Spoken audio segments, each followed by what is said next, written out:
The internet can be a scary place. Sometimes lies can make it even scarier. Everyone knows you can't believe everything you hear, so when a few people from my class proposed that we troll the True Stories board on our school website, I thought it would be a great idea. It wasn't a great idea. Honesty is the best policy after all, but it was something to do and we were bored. It can be hard to be the smart kids in school sometimes, and we were just looking for a little fun. So this started like 6 weeks ago, maybe 7. I'm not sure. It's been going on for a while. We have in-school message boards. They work a little like Tumblr. We have screen names and we can post whatever we want. These things used to be monitored by the teachers and some of the parents, I guess, but ever since I've been here, I'd never seen the blue moderator name color. So basically, it's the Wild West of school activities. A lot of people use the boards for what they're meant for, contained social networking, homework help, stuff like that. But then there are the hot or not boards, general bullying, cheating on schoolwork, and of course, the stories board. We think that particular board was started by the creative writing teacher, but no one is really sure. Either way, the True Stories board was the one my friends and I decided we wanted to troll. We figured we could play 1-Up. If you aren't familiar with the concept of 1-Up, it's a dumb game that we play in which we try to top each other's stories. It can be pretty entertaining when you're talking about drunk stories or scary stories or dating stories, but most of the time we just kind of puff up our own stories to make them seem better. You know, stretch the truth a little bit, make it a little more clickbaity. Not that any of us really try to lie to each other. At least that's what I thought. But now I'm hoping that we do. Anyway, we were playing 1-Up, Scary Story Edition. I had just shared the story about the time that I climbed a mountain. I said I fell 30 feet and almost died, and in reality, I slid maybe 5 feet on a very steep incline. There was no real danger of me dying, but in the moment, my heart was racing 1,000,000 miles an hour. Anyway, someone I had never seen the screen name of posted this. Yeah, that seems scary. I got one. I've always been fascinated with death, and I always wanted to see what a dead body looks like. So, last weekend I snuck into the morgue at Crest Hill Hospital. My mom was having her tonsils out, so I just snuck down to the basement. It was crazy. They really don't have any sort of clearance you need to get through. I mean, if you just borrow a set of scrubs, no one really questions you. There's no lock on the door even.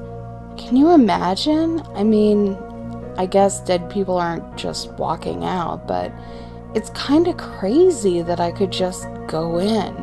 It was cold as balls down there too. I'm guessing that's to keep things from smelling. That was the other thing though. It just kind of smelled like bleach. Like the normal hospital smell, but to the max. I mean, I could taste it.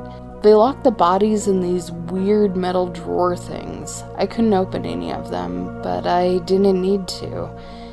There was this guy. He was kind of a grayish blue-green, like an old bruise, but gray. The doctors don't actually cover them up with a sheet all the way either. I mean, they cover the goods, but that's really it. It was a surreal experience to be sure. That was a super weird post. I was unnerved. I mean, that's illegal, right? You can't just go into a hospital and do that. It reminded me about some of the stuff I read about on the deep web and people who steal bodies. It's really unsettling to think that someone could just sneak in and do that. I wish that had been the only story, but it wasn't. This is the one after it. So the next one said this. I've always been curious about bodies too. I dug up a body though. It was more gross than scary. People don't turn to dust or just bones right away.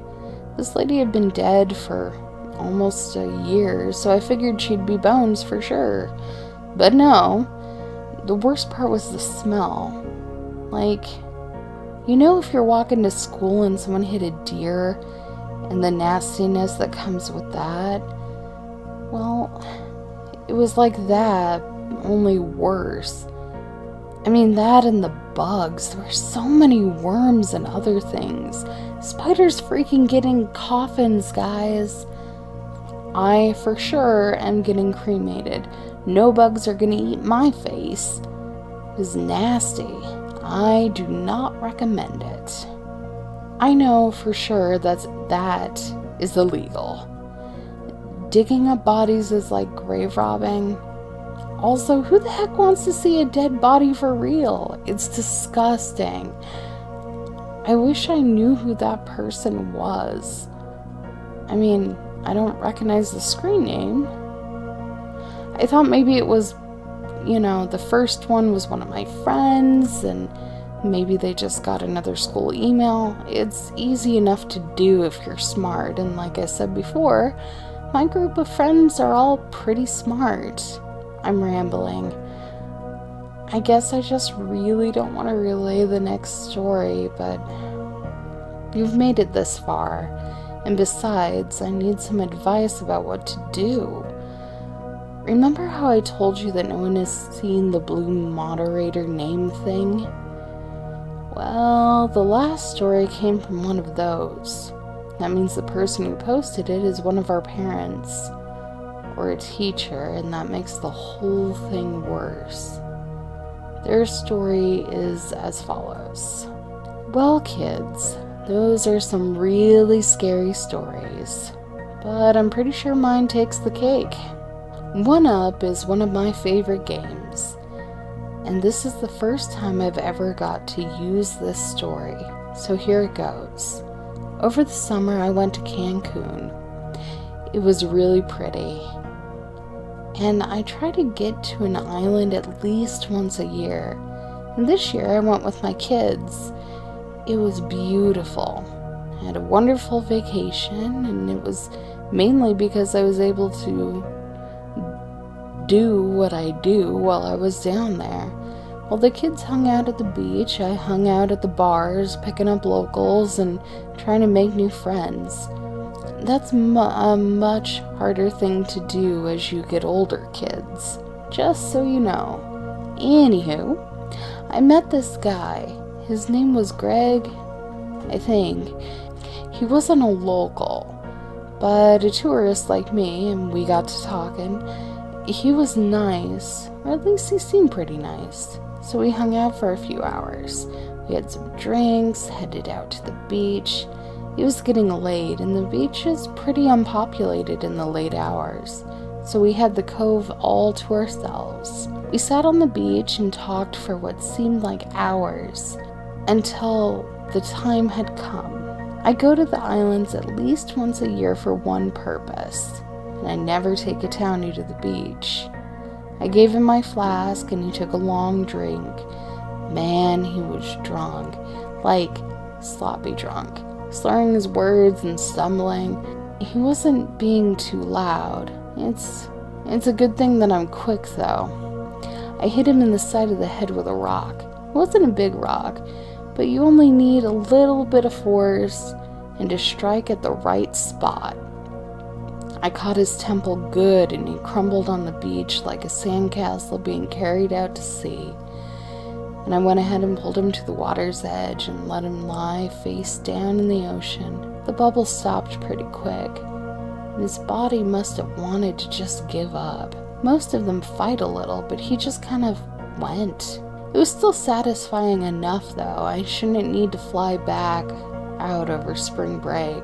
I might anyway, but I don't think I need to. Besides, tourists get drunk and drown on the beach all the time. So there it is, guys.